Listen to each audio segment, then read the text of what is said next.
Hello folks, and welcome to my review of Hogwarts Legacy on the Sony PlayStation 5.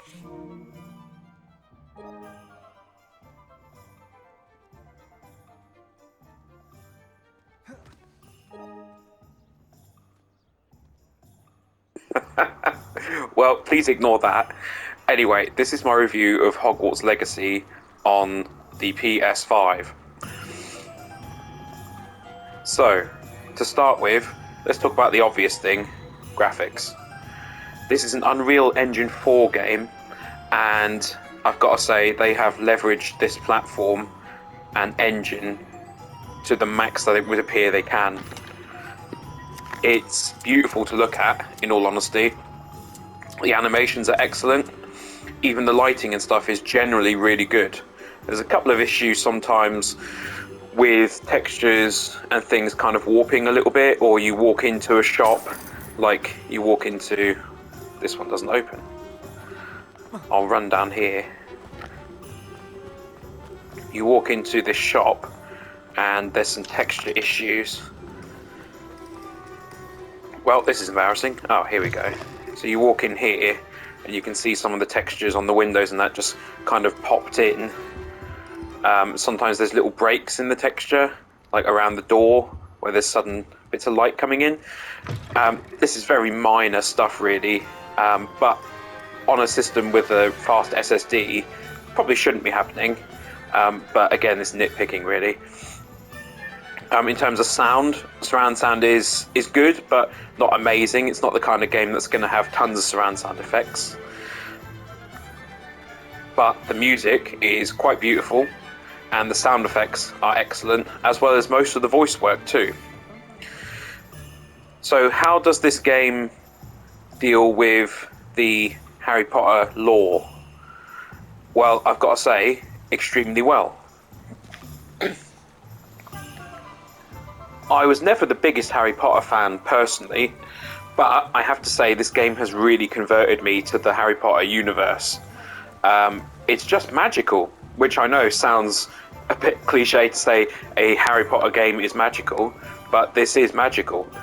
Even just running around Hogsmeade here fills you with a sense of wonder that you don't often get as an adult, or when playing games or watching movies much anymore. But this game captures that really nicely. So, is this a collectathon, or is there a really good story there? There's actually a really good story in this game as well, but there's plenty of stuff you can collect too. So, when you press left on the D-pad, you get Revelio, and if you hear a little ding, it means there's something around that you can collect, which is a little page. Now, this is a double whammy because the page will actually give you some information about the world. So if, like me, there we go, you weren't the original you weren't the biggest Harry Potter fan, this is a good way to get some information on it. So you collect the page, and you get rewards obviously for collecting the stuff, but it also tells you things about the game and about the Harry Potter world, which is quite an interesting way of doing it. So, what's it like to play? Well, it controls really well.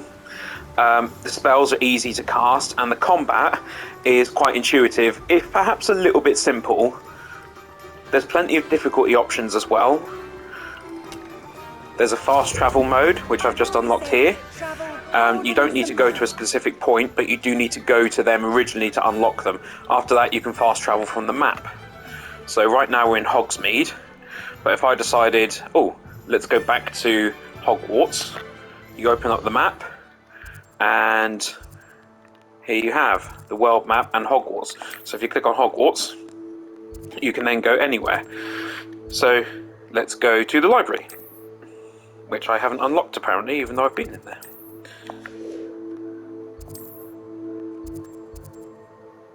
Oh. Well, that's embarrassing. I didn't realise, as I'm on a mission in Hogsmeade, I can't actually go back to Hogwarts. But I can assure you, it is really rather beautiful. It again captures the feeling of the films and the magic of the films perfectly.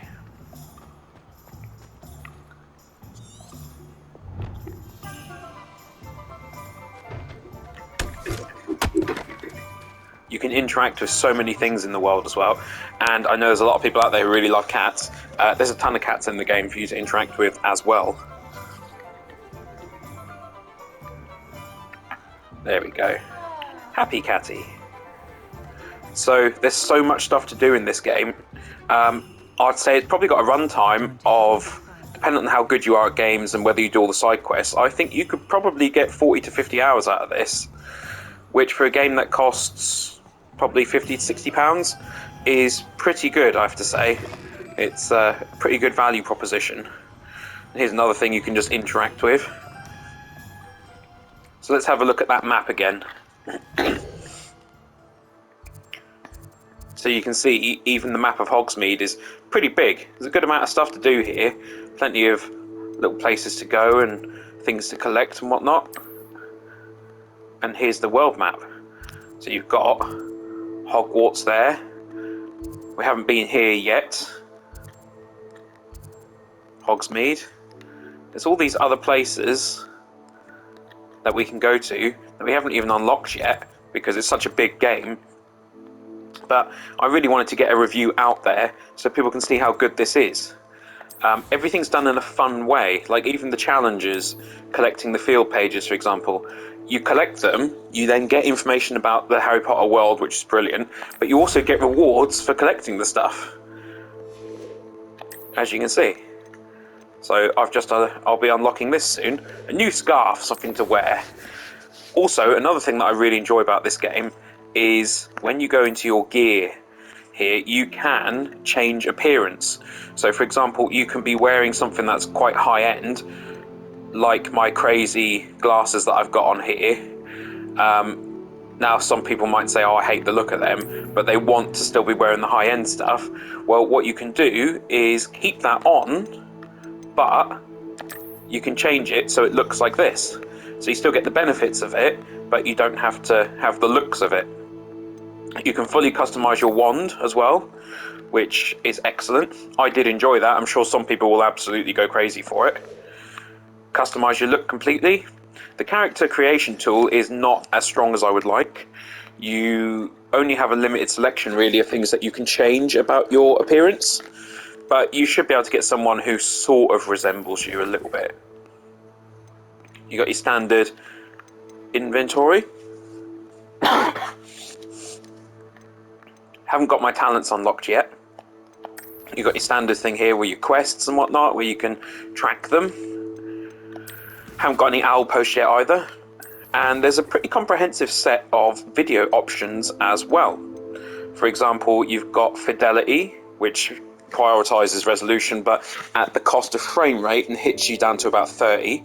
Or you've got fidelity with ray tracing, which will knock down the resolution but will then include ray tracing. And you've also got performance mode. I prefer playing in performance mode. I think ray tracing is great, but I don't think it's worth sacrificing half the performance for. It's like getting a really good looking car, like a Ferrari, but it drives like a Dacia. It's not worth it for me. I'd rather have something in the middle, like an old Jaguar S-Type with a 4.2 litre engine. It still looks nice, but it really performs well. I hope that kind of makes sense. If you're not into cars, that might not make sense at all.